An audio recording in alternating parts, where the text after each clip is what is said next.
ወዳጆቼ ጠላት ሊያስፈራራችሁ ይፈልጋል። በህመምህ ላይ እንድታተኩር ይፈልጋል።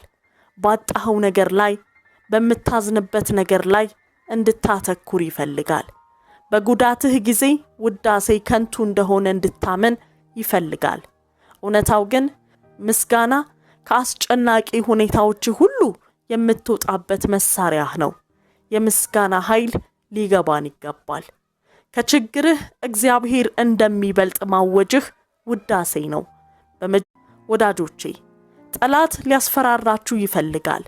በህመምህ ላይ እንድታተኩር ይፈልጋል። ባጣኸው ነገር ላይ በመታዝንበት ነገር ላይ እንድታተኩር ይፈልጋል። በጉዳትህ ጊዜ ውዳሴ ከንቱ እንደሆነ እንድታመን ይፈልጋል።